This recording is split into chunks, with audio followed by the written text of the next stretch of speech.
Hi everyone. Through the Eyes of a Cricketer has a very special guest today, someone that I've looked up to from a very young age, someone who, to me, was the fastest bowler, not only in Australia, but the world. That's Jeffrey Robert Thomson. Well, Jeff, thanks for coming on the show Through the Eyes of a Cricketer today. A pleasure, Norman.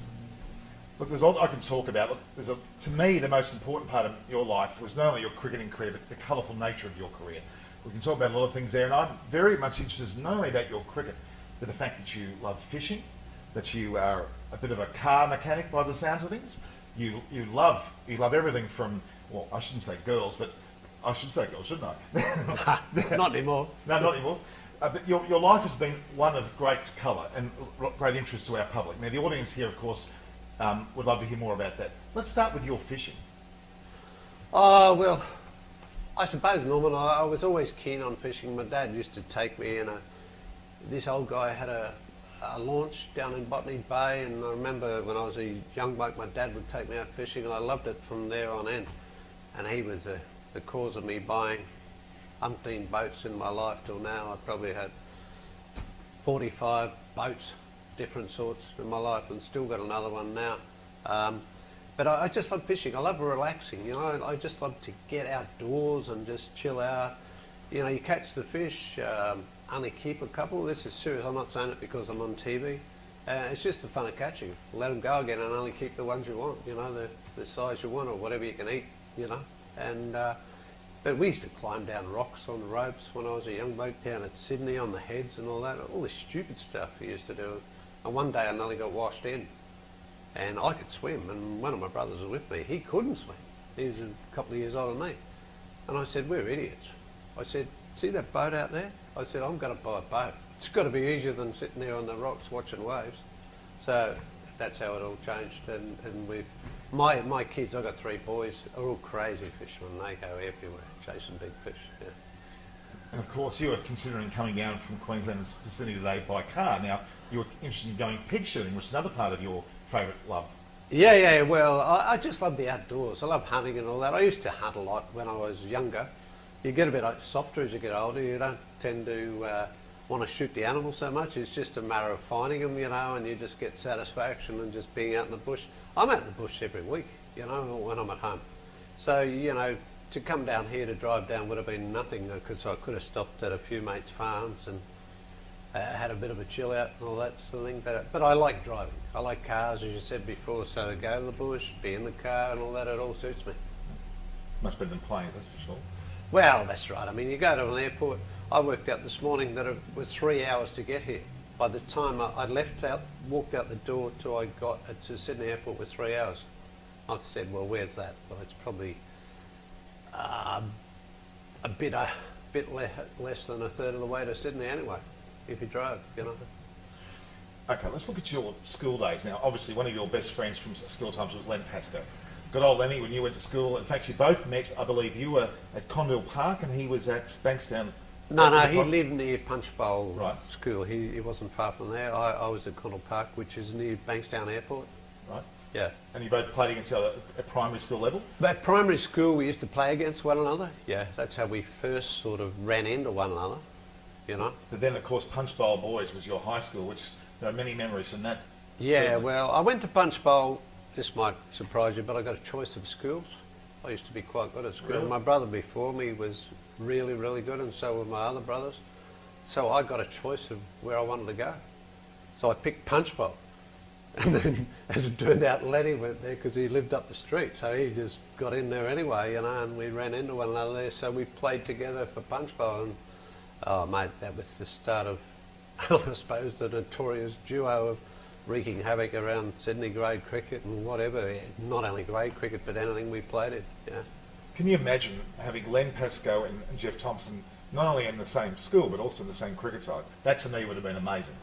Well, it was. I mean, the other schools didn't like playing us. They were scared stiff. I mean, you couldn't blame them. You know, we bowled fairly quick, fairly rapid, especially when we started to get 15 onwards. You know, you start to, the hormones kick in, and then all of a sudden you get quicker and stronger and all that.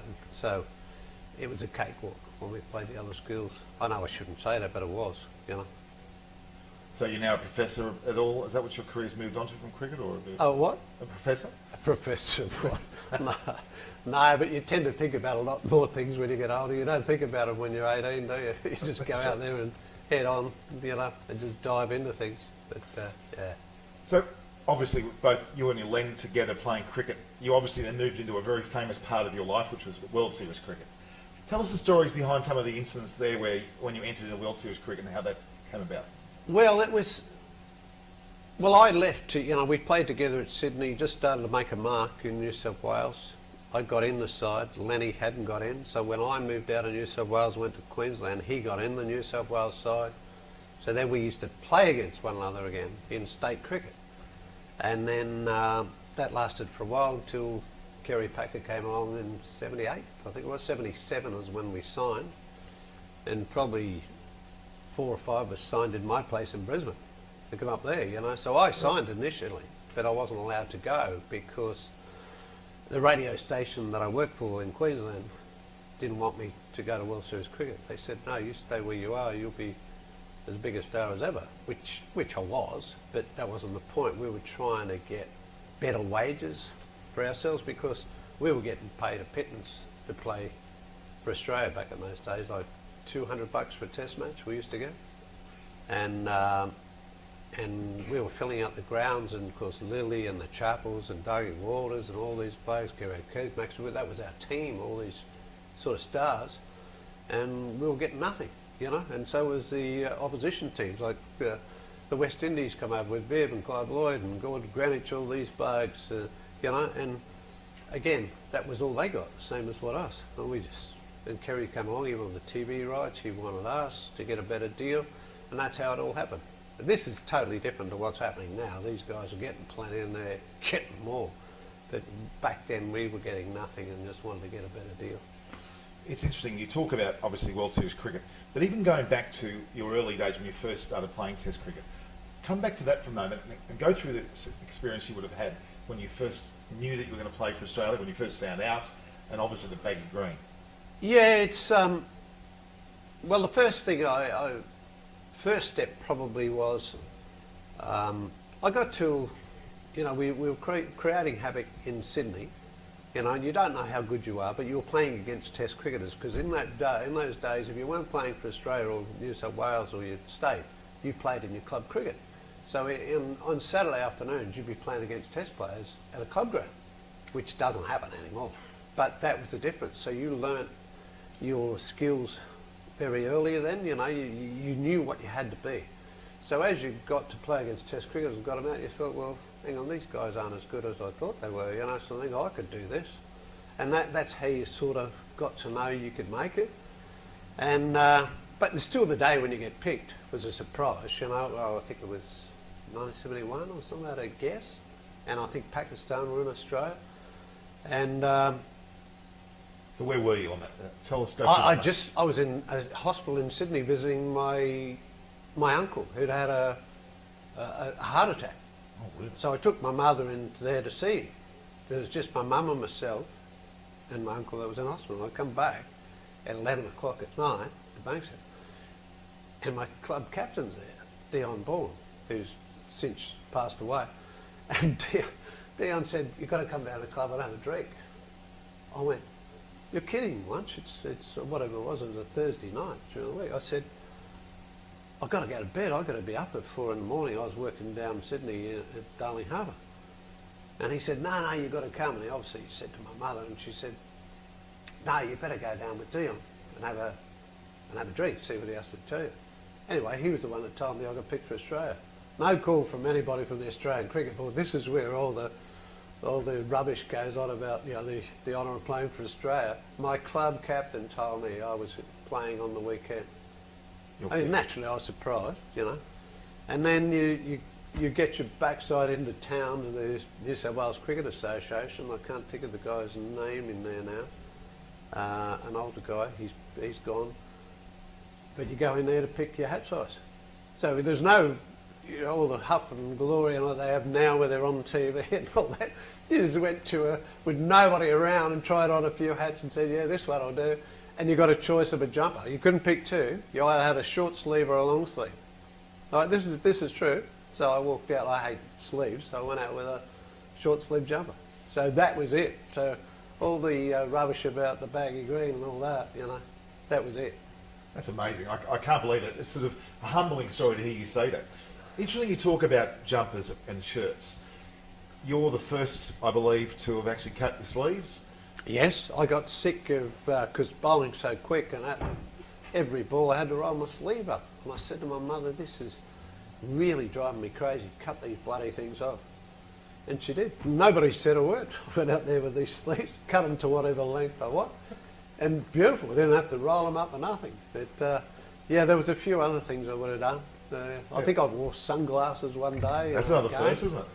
I wore a watch at Lord's one day because I was 12th man in a centenary test, the rematch in England. Right. I missed the first one because the guy jumped on my shoulder, so I was pretty crazy about that. And then the return match, I forget what happened, it was at Lord's. 1980. Yes, Yeah. and Lenny... You were 12th man, weren't you, in that 1980 match, I think? Is that right? Possibly, well, that would have been World Series cricket. See, it would have come back. So it would have been a no-go zone. So Lenny got the game. So I was very cranky now, not because of Lenny. He deserved everything he got, and I gave him a hand there and had a bowl at Lord's. But I went down the tavern. Oh, they made me 12th man, and I said, you tell them they want me, I'll be down the tavern having a beer. Anyway, Jeff Dimmick come running in the tavern. You know, outside the Grace Gates. He said, Tomo, somebody wants up their jumper on the ground. I said, tell them to go and get it out of the ramp. He said, no, mate, you better come out there. So I didn't even go through the Lord's Pavilion. I jumped over the corner of the ground there. I just stepped over the fence with the watch on and all that and went out and said, what are you after? And Marshy was just killing himself laughing because he knew I'd had a few beers. And that was that, yeah. Okay. Now that was I actually got those stories from Lenny, so he told me about that. But they're true stories. No, That's they are true exactly what stories. happened. Exactly. I think he loves ribbing you about that fact as well. Yeah, but imagine if you did that these days. Oh, you wouldn't. Somebody be, oh. They'll be out the door. Yeah. Okay. Doug Walters told me a story about the way that you even began playing cricket. Now we'll go back even further. You were, let's call it an Olympian-style athlete. You were actually a javelin thrower first, before you even touched cricket. Yeah, I used to like athletics. I was pretty good at, I'm not raving about athletics. I used to do long jump, hurdles. I did the 100 metres. I did the 800 metres, which is very crazy. 800. I did the triple jump, and of course the shot put, discus and javelin. The javelin was your and forte, I used to wasn't win most of those. Really? Yeah. But javelin was something that led to your... Javelin was easy because of the action. You know, if you, one of my boys is an international throwing coach. You know, he was very good at it too. But our action suits that. You know, we stretch back here, and it just, I did it because it was, I didn't have to change. I think you just threw it. So did that affect your... That must have really improved your bowling action as such. I don't think so. I mean, I bowled way before I threw the javelin. I only threw the javelin when I went to high school. You know, I was bowling from 6 years old. You know, and throwing. You did everything in those days. You played football. You did whatever. You know, so everything helped. You know what I mean? Outside, you know, playing everything, the better you are at whatever you do. You know what I mean? It just makes you better all round. And that may explain perhaps the current day cricketers, as a story very often goes, they are controlled in the way they bowl. They have a limited amount of time they can bowl in the nets, whatever it might be. That actually may have affected their overall bowling ability, I would think. I reckon it affects their sustainability and their actual injury proneness, because I used to play professional soccer, right? So you're just a better balanced person, you know. When you play cricket, it's side on. When you play golf, it's side on, you know. So you can be a bit like a hermit crab, one side bigger than the other, whereas just by playing these other games, you're just more balanced, your legs and all that. I mean, we used to dive after balls and get up, and these guys dive now, and they're in the injury bin, you know. And you go, what the hell? They just hit the ground, you know. What's going on? Well, you used to play soccer in the winter, didn't you, as opposed to your... Yeah, you could play. You could be a dual sportsman. You can't do that anymore. You know, that was the thing, because, you know, they get the money, so obviously the people want the programs. So the cricket's got longer, the football's got longer and everything, so you can't, they clash, you know, so you can't do it. We might go more to your career after the break on TV Arcana.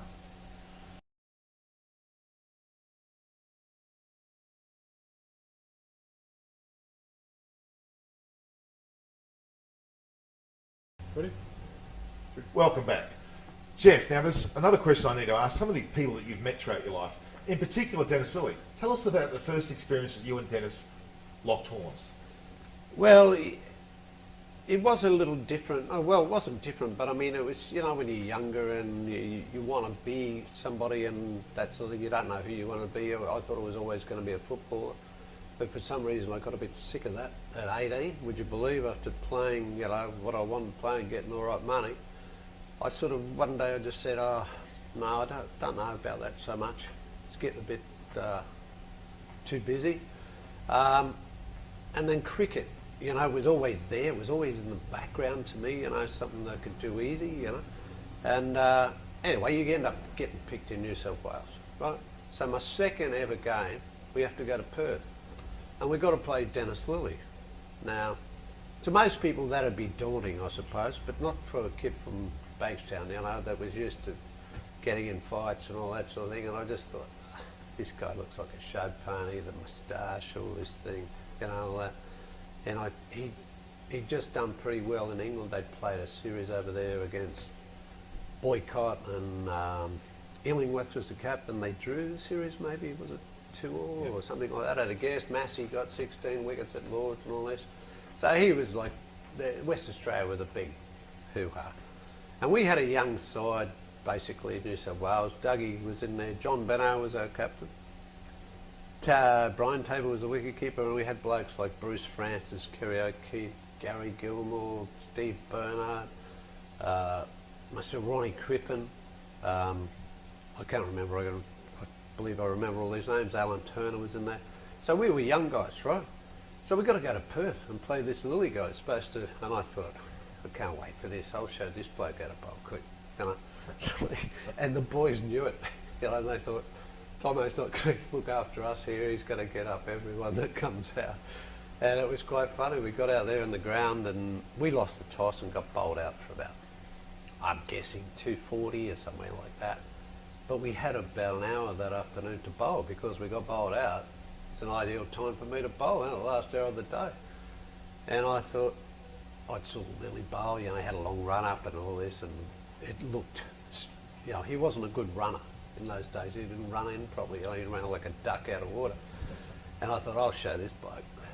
Anyway, we bowled really quick that afternoon, and they were jumping around and all this. So the next day, had to come back, and I'd sprayed them around the afternoon before, but bowled very quick, and Gus Gilmore bowled into the wind, and he was swinging them everywhere. So the next morning, we got wickets each. You know, I got the radar right, and he got his right, and I can remember I had 4, and I'm serious, I remember this, that black and gold scoreboard over there. I had 4 for 51, and Gus had 4, so that meant Lillee's due to come in, so out he walks like he owns the joint. Seriously, he had the moustache there, and the crowd was rammed. You can imagine the grounds were full those days. And I thought, just get out of here, pal, I'll fix you up, you know. And you could see my fielders, they were all way back halfway to the fence. So this is the slips, and this is no exaggeration. And you could see him thinking, oh no, Tomo's he's gonna get up here, and we're gonna pay for this because Dennis had to bowl next. And I didn't care. That out come Dennis anyway. I did hit him. I'll cut the story short, but I did hit him, and he's run up to me. And it was so funny because I'm just standing there, and he didn't have a bat because I hit his hands, you know, and the bat flew out of his hands. And he said, I won't tell you what he actually said, but basically what he meant was, I hope you can bat, pal. And I've gone, oh, I said, have you lost yours? And bat, I said, oh, there it is up there. I said, why don't you just shut your mouth, get your bat and see how good you are? I said, because I'm used to your rubbish, people like you. I said, just do your best, baby. And Dougie Wallace come running up. He said, Tom, he said, shut up, you know who that is. That's Lillee who killed a lot of us. I said, Dougie, why don't you get back there like Ronnie Crippen did get 80? Why don't you and your gutless mates belt the hell out of this clown? I just told him he can't bat and can't bowl.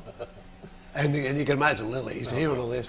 Well, Dennis came out the next day and got, I'm guessing, 6 for about 20 or 30. We lost outright in about 2.5 days. So maybe I should have shut up. Maybe you should have. But anyway, that was it. But I wasn't taking a backward step. Yeah.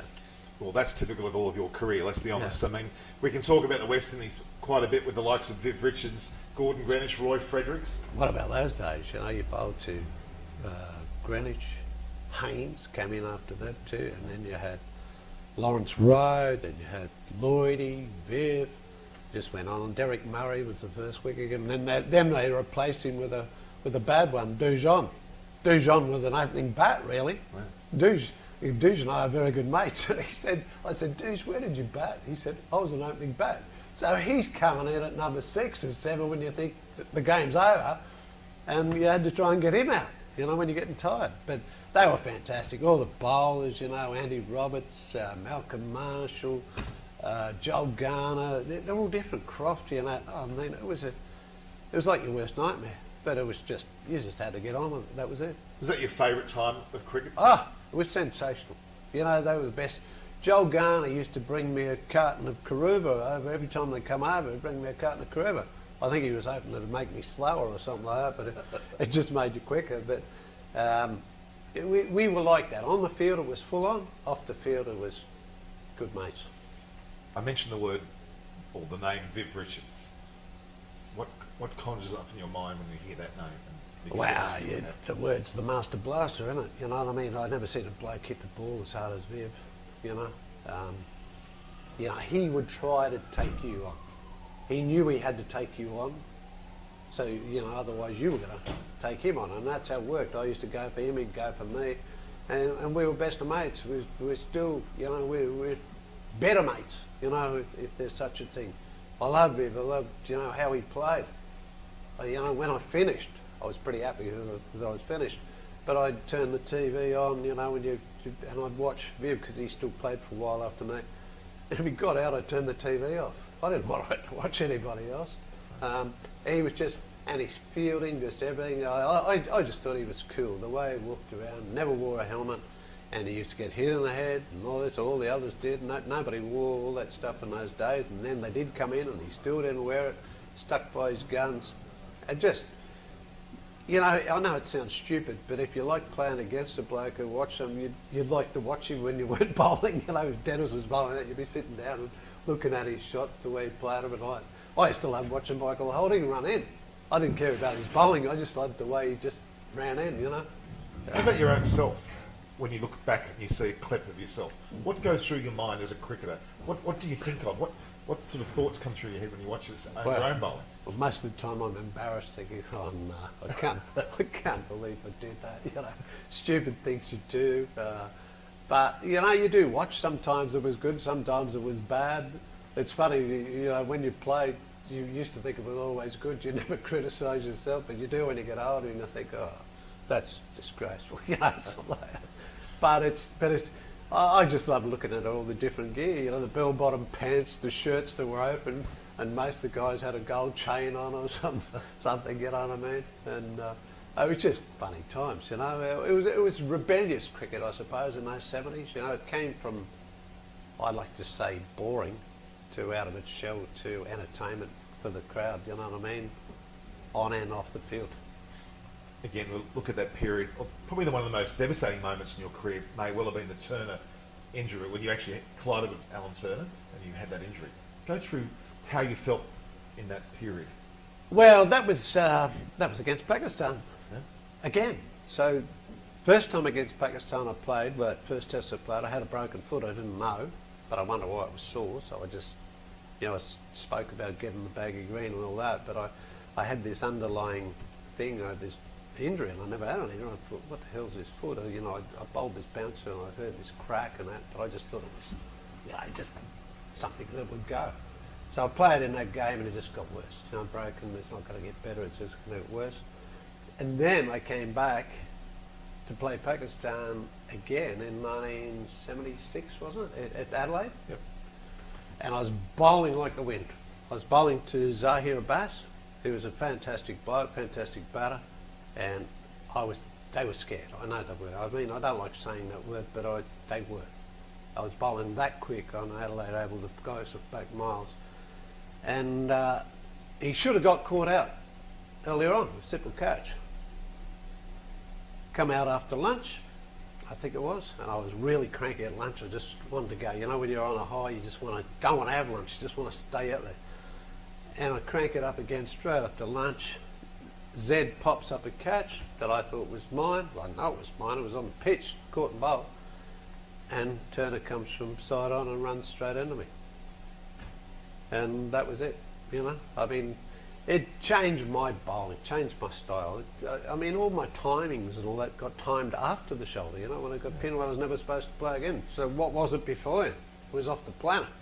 It really was. Well, Rod Marshall is quoted as saying you were bowling about 180 kilometres per hour, let alone 160, as it was clocked after. Well, like I say, you know, I've hit side screens. Who's done that? Nobody that I know. No. That ain't come close, you know, and all that. Not just once. Done it, you know, several times. In grade grounds as well as first class grounds and all that. And some of these were after the shoulder. Yeah. Right. So before it was really, really quick, and it just seemed easy. You know, the more I did it, the easier it got. You know, sometimes you felt like you're in slow motion. It's a weird feeling, but when you're really cruising, you know. Now, obviously, you talk to any of the players of the day, namely your Viv Richards or your Jeffrey Boycotts, your Gavaskas, they always talk about you being not only the most feared bowler, but obviously the fastest of all bowlers.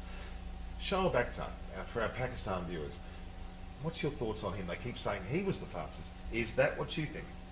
Well, I'll tell you how it happened, and Shoaib could bowl quick, don't worry about that. You know, you just did tear in and all that. He was different to myself and Michael. Michael glided in, I just sort of lumbered in. Shoaib used to tear in like a sprinter, you know, and it was all over and done with. It was a bit like a storm in no time flat. I mean, a lot of times he'd run out of gas. It was always short spells. It wasn't an all-day fast bowler, you know, no way in the world. But he was keen to bowl quick. I remember he came, when he first got in, he came to my house in Brisbane, and he sat on the front steps. I got photos with him there. He wanted to know, you know, what I did, you know, how to go about and all that. And so when Shoaib was around, I was a TV commentator, you know. So I saw him bowl some quick spells and all that. But we happened to be in Lahore, New Zealand, playing Pakistan. I was commentating. And we had our radar set up for the engineers on the fence. And then I noticed there was another one down further. It was their own one, you know. And it was really much different to our one. And I'm not saying this because I was involved, but it just was ironic that I was there and the engineer come down. And I said, "Did you see that speed on that car?" And he said, "Don't worry about that. That's been way over our one all day." He said, "That's just rubbish." So slightly cranked up. Yeah. So anyway, but it was just interesting that I was there at the time. And I think in the same game, I think Inzamam got 300. Never looked like getting out. His bat looked about this wide, you know. But I mean, these are just the things that happen, you know, the funny things around the place. Well, again, I think most people will agree that you were the fastest. There were certainly bowlers that were very quick, like Michael Holding and obviously Shoaib to an extent, but you were the fastest as far as what they said to me. But there were so many guys around that day. I mean, you think of all the West Indian guys, you know, I could probably fill two hands with the guys who were really rapid. And then you throw in your Imrans and all these blokes and us, the ones we had here. Poms, I don't think they had really quick bowlers then. They had sharp ones. You know. We go back to Tyson's time, of course. He's always said that he wanted to fast Richie. And then there was the South African guys that weren't allowed to play, but played in English county cricket. They could bowl pretty quick too. Lots of them around. You know. I should actually think in terms of who were the bowlers that you looked up to when you were a young kid? Anyone that you thought impressed you that would make you want to become a fast bowler? Well, that's not a bad question because I like people that were entertainers.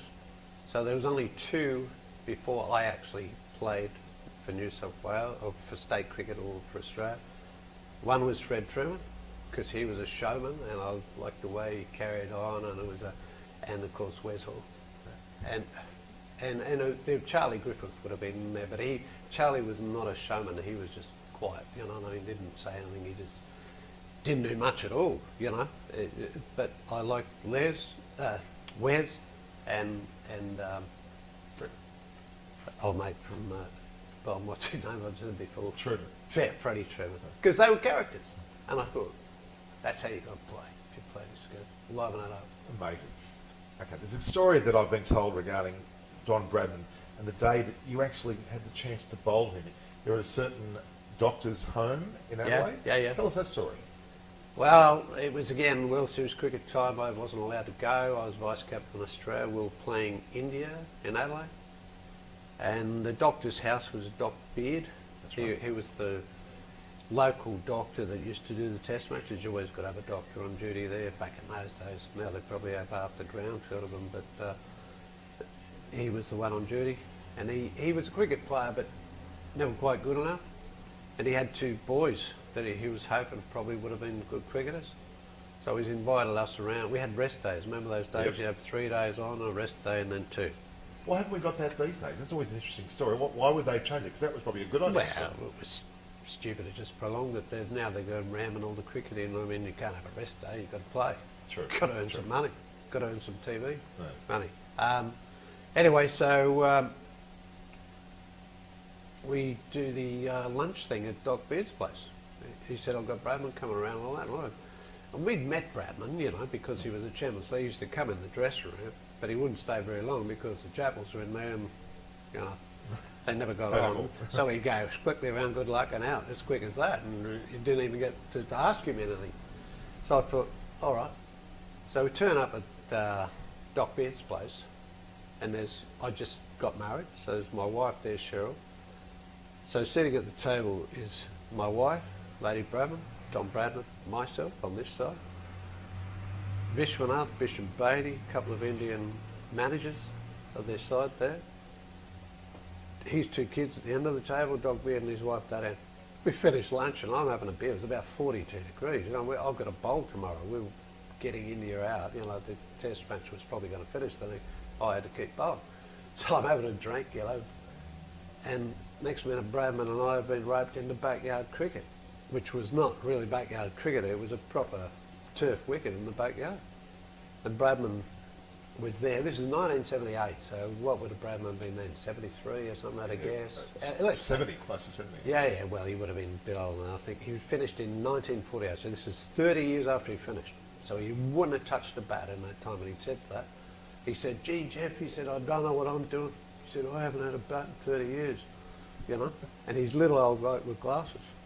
And I thought, oh, I just want to see what this guy's like. You see all these films on TV and you never see a bad shot and all that. But I thought, I'd just better bowl spinners to him, you know, sort of. And I don't want to kill the guy. This is what an idiot I am, you know. So Bradman's in there with no protective gear whatsoever. All he had was a bat. He had a suit on, so all he did was take his suit coat off. Right? So he's got leather shoes on a grassy wicket. And I'm bowling leg spinners at him and he's just patting them back. And then I looked around and these 2 young blokes, which is 17 or 19 and bigger than me, are on the full run, got a bowl trick. And I've gone, oh no, they're going to kill him. And I looked around at Bradman and he's gone from sort of a pretend smile at me to the business eyes, little beady eyes through these glasses. And I thought, good luck, old man, you could be knocked out in a minute. Anyway, he's just gone bang and smacked his first ball off this kid. And I thought, well, that was lucky. Next guy comes in, he goes bang again. Next guy comes in again, bang again. I thought, no, this ain't luck. I'm putting my beard out, and I just sat there and watched. And for 20 minutes, this is one of the highlights of my life, he destroyed these 2. He had no pads on. Like if Greg Chappell, Viv Richards, or anyone was in there batting against these guys with no gear on, they would have been backing away. I don't mean to be detrimental, but they would have been saying, right, hang on, I've got no protective gear. He just didn't believe he was going to miss a ball. He hit every ball they bowled. Amazing. I was gobsmacked. I just sat there and thought, can't believe this. And he just walked out after trying to put the bat under his arm and winked at me to just say, who's next? I just thought, unbelievable. That's an amazing story. I would love to have been there. That would have been great to watch. He never even faltered on a shot. No matter what they bowled, he belted it.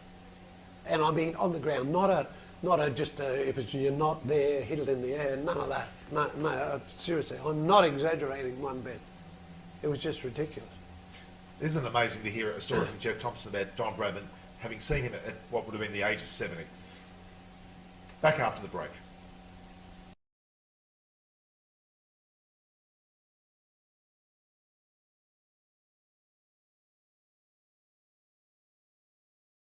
Welcome back. Jeff Thomson is still here, and I think he's got a lot more to tell us. Okay, Jeff, now in terms of, we talked about quite a few areas, but the World Cups are another interesting part of your life.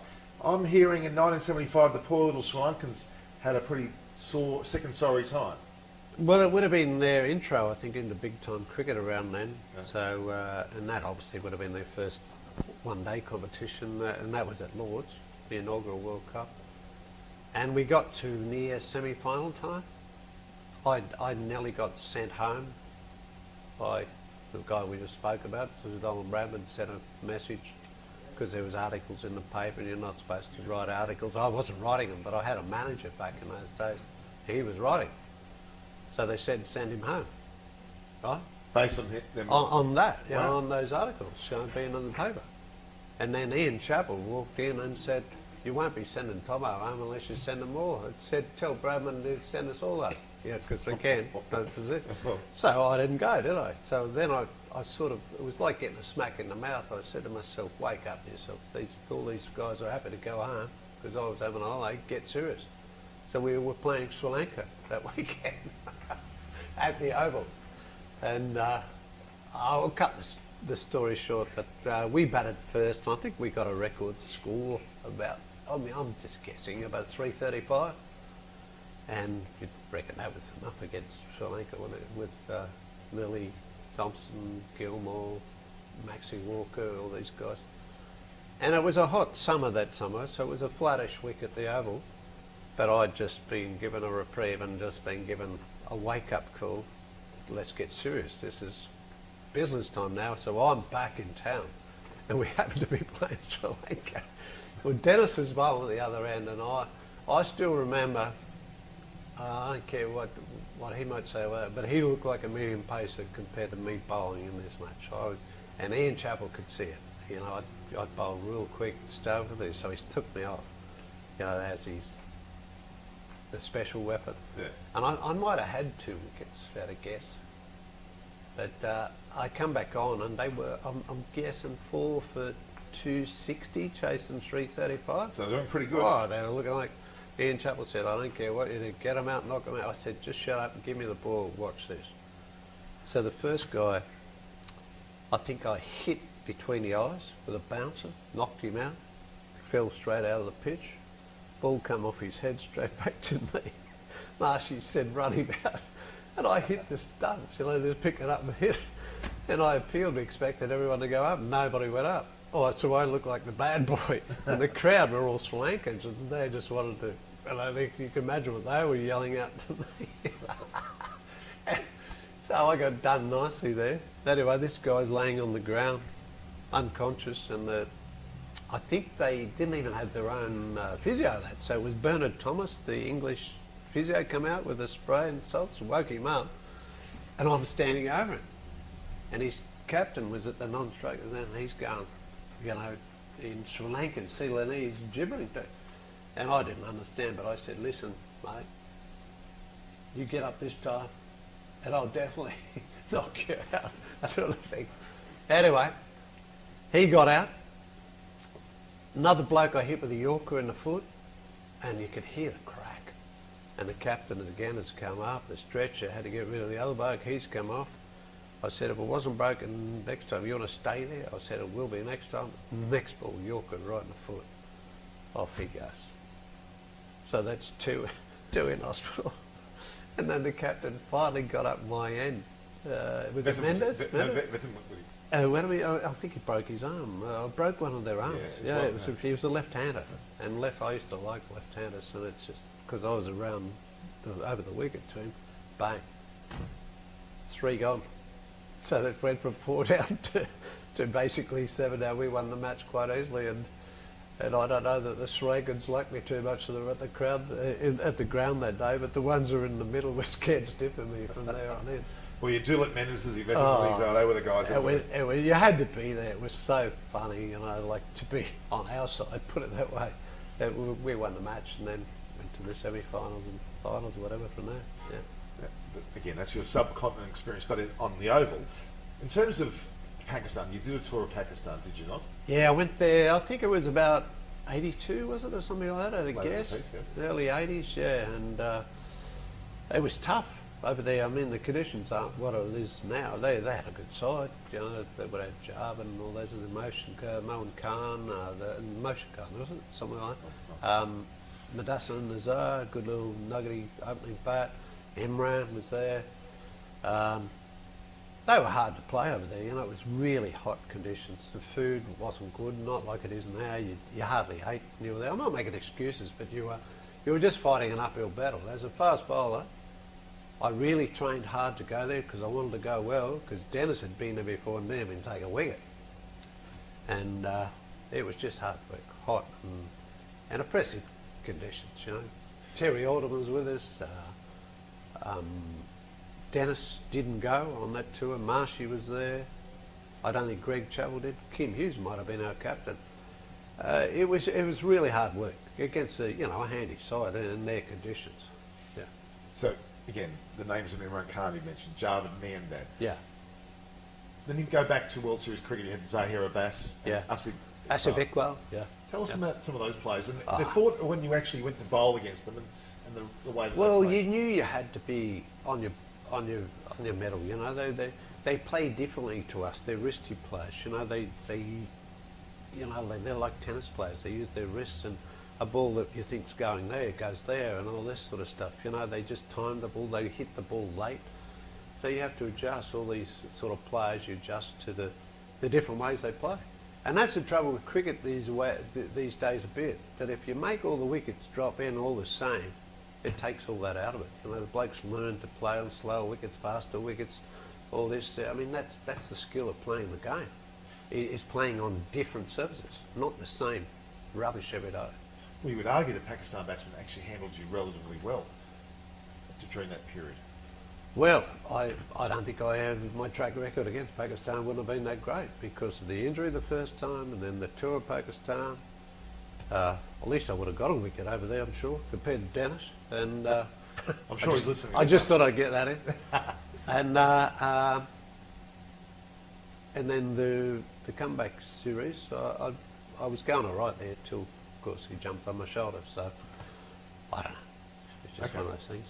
Okay, World Cups. We'll talk about 75. Let's go through to the modern day now, and you've obviously seen the changes that have occurred. We've talked about bowlers bowling less, batsmen with more helmet material that's on them. To Shorter protect. boundaries, Shorter heavier boundaries. bats, the whole deal, regulations on what you can bowl. I mean, you've got some pretty strong thoughts around the way in which a bowler should prepare for a test or even for a one day. Well, they've taken the oomph out of the game, you know. They make it a bit too pure, you know what I mean? Like, next minute they'll put a target on the bat and you've got to aim at it, make it easier for the batsman. You know what I mean? What else do you want to do for them, you know? They've got all the protective gear and all that, and they're not allowed to bounce them. You know, only limited, very limited. Boundaries in, big at bats, the ball's still the same. The ball's probably worse than what it used to be. You know, all these things. You know. But in terms of batsmen, and again, we can talk about certain players these days who have been hit more often and quite lethal injuries that have come from this. Do you think the techniques have actually faltered somewhat with the amount of protection? Yes, because they believe they're bulletproof in the outfits, and that's not right. You know what I mean? As in helmets and all this sort of stuff. You know, nowadays, if you're playing against fast bowlers, really, really fast bowlers, you've got to play proper technique. The last thing you want to do is get hit, you know, because you're going to be out and it's going to hurt, you know. So the guys really, I thought technique was supreme in those days compared to what I see these days.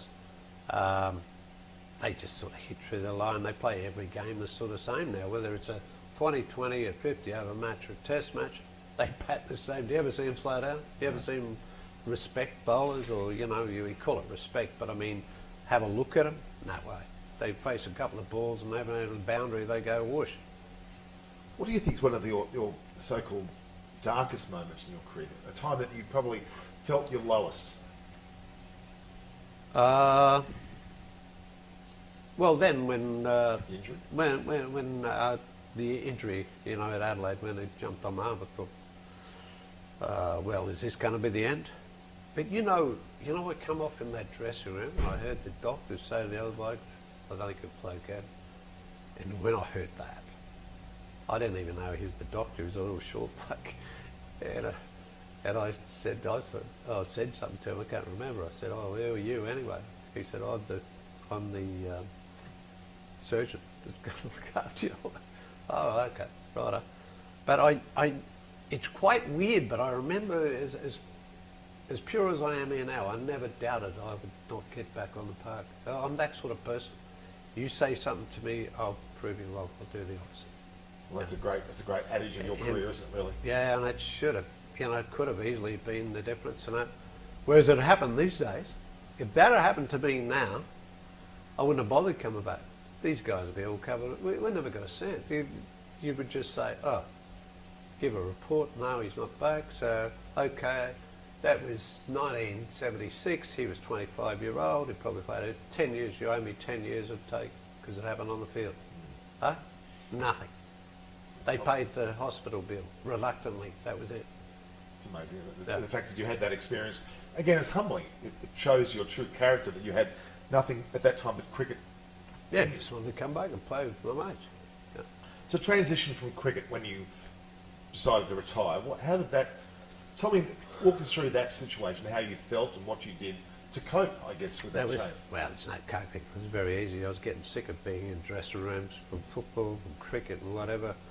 I liked playing the game, but the training started to change. You're getting older, and then they started bringing in all this doing more off the field, running more and all that, and you're getting older, and you're saying, I don't need to do this. I know what I've got to bowl in the field. I can bowl all day. I don't need this bloke telling me that I've got to run for an hour at training during the week.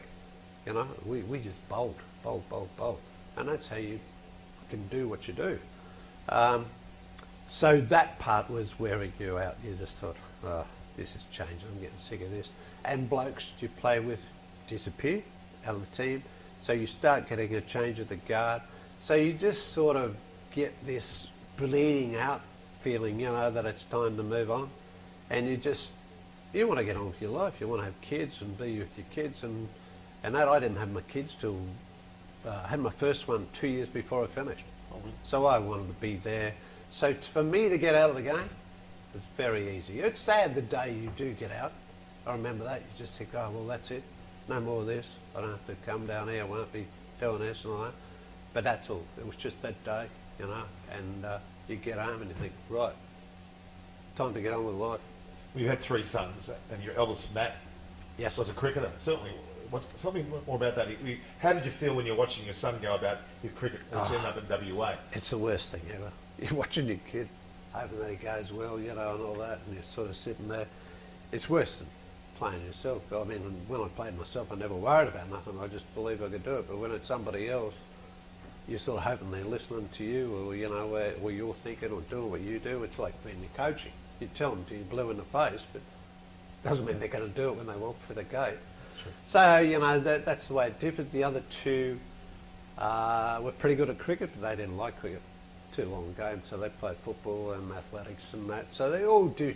Just because they're your kids doesn't mean they're going to do what you do. They're all different. They all think different. You learn that as a parent, and you just keep out of it, and you just try to help them. You just try to feed them into different things and point them and that. Yeah. But they're all great kids, and it's that's the way it is. The last question I want to ask you, Jeff, is around, if you've got young kids coming through now, what would be your advice to them as they go about their training or their coaching or their playing, I should say? Well, I still say what I always say, because I deal with kids. I do a lot of coaching, all different stages. You run into kids everywhere, and that's just get out and play as much different things as you can. You don't know what you're going to be good at. Some people can be brainwashed into it earlier, but I wasn't. I got to play everything, and I got to make my own choices. You know what I mean? How at 16, 17, I changed the way I was going from the football to the cricket, or to anything. And these days, there's more choices. Back in my day, you played football, you played cricket, or you played golf or tennis. Nothing else existed. You know what I mean? In a fashion, like big time. Now you can ride motorbikes, you can ride skateboards and be a millionaire. There's your snowboards, you can do everything and be a millionaire. That's where competition comes in with where you go now with cricket. That's their biggest problem, drop-offs in numbers. But having said that, you can Spent a lot of money being a cricketer too, compared to what, you know, back in our days it wasn't. Now, you can be a multi-millionaire, you know. They pick up $6 million a year without even trying. And imagine if you're Indian, they get a lot more than that. I certainly do. Yeah. Well, this has been a wonderful conversation with you today, Jeff. You're to be admired by all, not only current but the future cricketing fans of the world. Thank you very much for your time. I really appreciate it, Jeff. No worries, Norm. Thank you. Thank you.